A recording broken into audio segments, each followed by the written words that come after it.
السلام علیکم ورحمۃ اللہ وبرکاتہ۔ اللہ رب العالمین نے قرآن مجید کی سورہ بقرہ آیت دین کے اندر ارشاد فرمایا کہ جب تم خرید و فروخت کرو تو گواہ بنا لیا کرو۔ یہ قرآن مجید کی سب سے بڑی آیت ہے جس کو آیت دین کہا جاتا ہے۔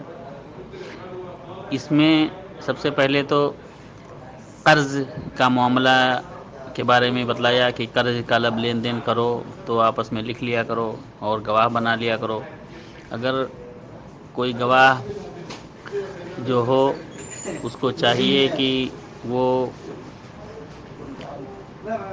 عدل کے ساتھ انصاف کے ساتھ لکھنے میں جھول نہ کرے،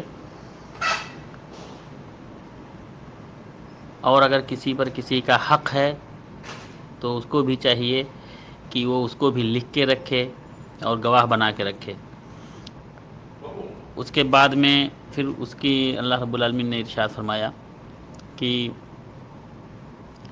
ذالکم اقسط عند اللہ واقوم للشہادۃ وادنی الا ترتابوا الا ان تکون تجارۃ حاضرۃ تدیرونها بینکم فلیس علیکم جناح الا تکتبوها واشہدوا اذا تبایعتم ولا یضار کاتب ولا شہید وان تفعلوا فانه فسوق بکم واتقوا اللہ ویعلمکم اللہ واللہ بکل شیء علیم۔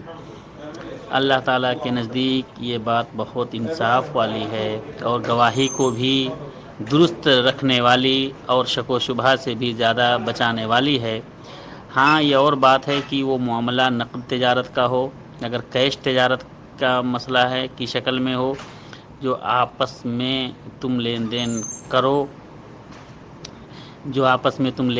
رہے ہو تو تم پر اس کے نہ لکھنے میں کوئی حرج اور گناہ نہیں ہے۔ اسی طرح سے خرید و فروخت کے وقت بھی گواہ مقرر کر لیا کرو، اور یاد رکھو کہ نہ تو لکھنے والے کو نقصان پہنچایا جائے نہ گواہ کو، جیسے کہ لوگ کرتے ہیں، دھمکیاں دیتے ہیں جو گواہ ہوتے ہیں ان کو، تاکہ تم اپنے گواہ سے مکر جاؤ کورٹ میں یا لوگوں کے سامنے، تاکہ دوسروں کا مال ہڑپ لیں۔ تو اس کے بارے میں کہا کہ نہ لکھنے والے کو نقصان پہنچایا جائے اور نہ ہی گواہ کو کسی چیز پر مجبور کیا جائے، اور اگر تم یہ کرو، اس طرح سے تم کرو تو یہ تمہاری کھلی نافرمانی ہے۔ اللہ تعالیٰ سے ڈرو، اللہ تمہیں تعلیم دے رہا ہے اور اللہ تعالیٰ ہر چیز کو خوب جاننے والا ہے۔ السلام علیکم ورحمۃ اللہ وبرکاتہ۔